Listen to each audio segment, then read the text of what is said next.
Kaibigan, kumakain ba kayo ng kamatis, tomatoes, lahat ng gusto nyo malaman tungkol sa kamatis, para sa senior, para sa lahat, pwede ba kumain?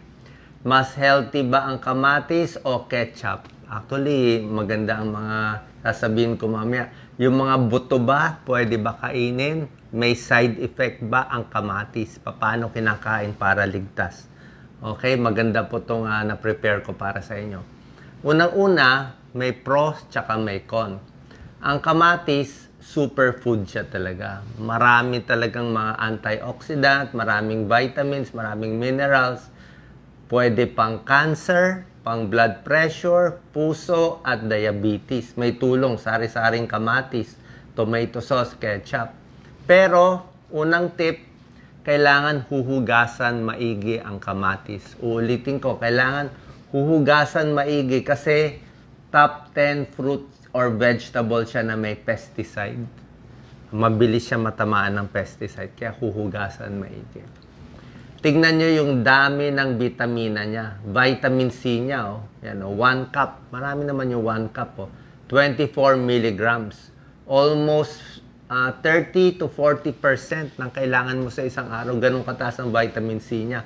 Vitamin A niya, sobra taas. Mas red ang kamatis, mas mapula, mas maraming vitamin A. Bihira yan. Bihira ang prutas na may vitamin A. Potassium, mataas din ang potassium niya. Tapos, meron siyang mga antioxidant na sobrang ganda. Lycopene. Lycopene, may pag-aaral. Iwas prostate cancer, iwas colon cancer. May beta-carotene pa. Ayan, iwas cancer, maganda rin sa mata. Ang cherry tomatoes, maganda rin. Maraming klaseng ng kamatis. Pero itong cherry tomatoes, mataas siya sa vitamin K, pwede pang buto for bone health, arthritis, osteoporosis, para sa senior, maganda to. Okay, pwede kayo kumain ito, ha? Isama sa ulam. 8 benefits. Number 1, cancer prevention. Hindi pa naman malalaki yung pag-aaral, pero nakita na nila sa mga ilang pag-aaral, dahil sa vitamin C, dahil sa antioxidant niya, dahil sa lycopene, nakakababa ng prostate cancer. Sa mga lalaki, pwede ito. Prostate cancer din. Colon cancer din, nababawasan, ibang pag-aaral na naman. Yan, maganda. Dahil nga sa lycopene. Ngayon, ang tanong, mas maganda ba kunin tong lycopene sa ketchup o sa kamatis? Diba? Ngayon, pag ketchup, mas maraming lycopene.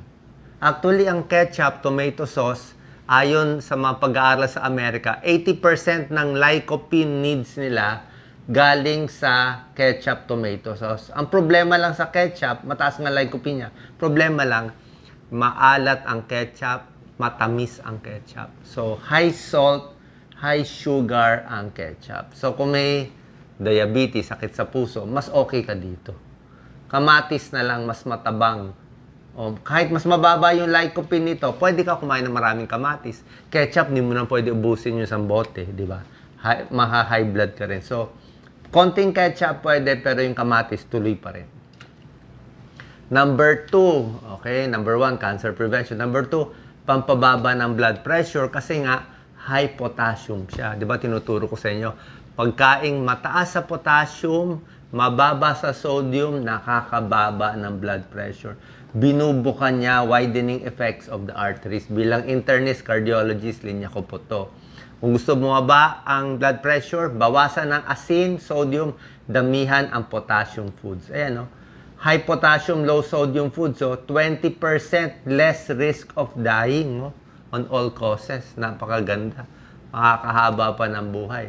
Ang taas ng mga vitamin A, vitamin C, potassium ng kamatis.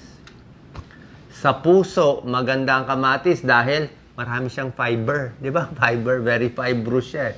Fiber, potassium, vitamin C, may choline, maganda sa puso. At bukod dito, meron pa siyang lakas na component, folate. Alam niyo yung folate, pambuntis, di ba? Folate din nakakababa nitong masamang homocysteine level. Alam niyo ng mga cardiologist, basta homocysteine, masama yan.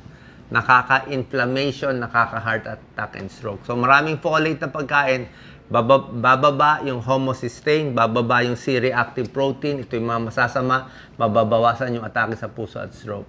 Yung potassium din, maganda sa muscle, maganda rin sa buto. Ayan, no? Tomatoes para sa puso, maganda. Bababa itong inflammation, C-reactive protein. Number 4, maganda ang kamatis sa diabetes. Ito, type 2 diabetes ng matatanda, nagka-diabetes 30 and above. Pati yung mga type 1 diabetes, yung bagong panganak pa lang, baby pa lang, o 5 years old pa lang may diabetes na, pwede ang kamatis. Nakakababa ng blood sugar, maganda sa cholesterol, maganda sa insulin level. Ayan. Dahil high fiber siya at maraming antioxidant. Yan o, high fiber, kita nyo yung kamatis. Ang daming component o. Doc Lisa, pwede mo focus konti o. May lycopene siya, napakaganda. Meron siyang beta-carotene, napakaganda. Meron pa siya ibang antioxidant o, naringenin. Meron pa pambawas ng inflammation. Meron pa siyang chlorogenic acid. Napakaganda ng component niya. Number 5. Tinawag nila yung kamatis na laxative fruit, pampadumi. Kaya nga nagtataka kami minsan, makain kami sa isang spaghetti restaurant. Ay, syempre, in-order namin. Ano ba in-order mo, Doc Lisa? Maraming kamatis tomato sauce. Mabait yung waiter, kilala kami. Pinuno niya ng tomato sauce. Diba, ang sarap, ang daming tomato sauce na kain namin. Napapunta kami ng banyo ng maaga. Tawag pala sa kamatis, laxative fruit. Bakit? High fiber siya. Dahil high fiber siya, mapapadumi ka. Yan lang ang side effect niya. Pag nasobrahan, magtatay ka. Napakaganda sa mata. Pang senior ang kamatis. Para iwas katarata, iwas macular degeneration, iwas na hindi makakita sa gabi. Kailangan mo to para sa mata siya talaga. Kung malabo mata, kumain maraming kamatis.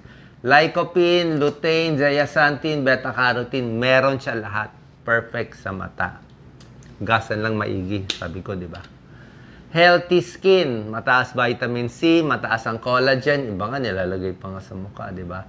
Kasi pag kulang ka sa mga vitamin C, kulang ka sa collagen, mas kukulubot ang mukha. Ayan, good for the skin.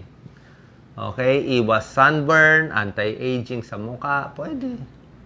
Marami siyang vitamins and minerals, yung vitamin C, ang potassium, vitamin K sa buto, folate, di ba? Sinabi ko, magandang, ang dami niyang mga vitamins. Naturo ko na to kanina.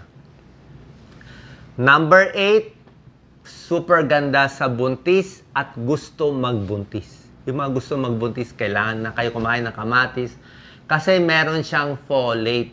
Yung folate, natural yan, galing sa pagkain, ma-absorb na ng katawan.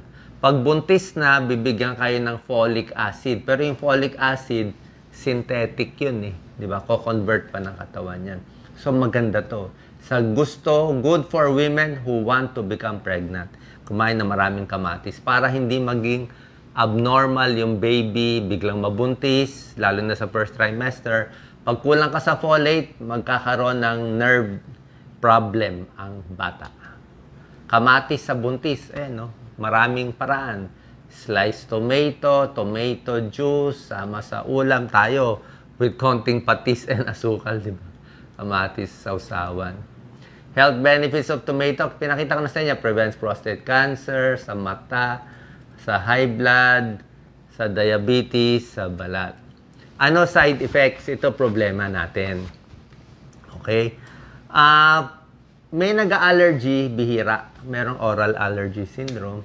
Marami daw nag-heartburn din. Kaya minsan pala pag kumakain ako spaghetti na tomato sauce, parang makulo konti sa tiyan. Kasi acidic siya Acidic ang kamatis. May cause heartburn.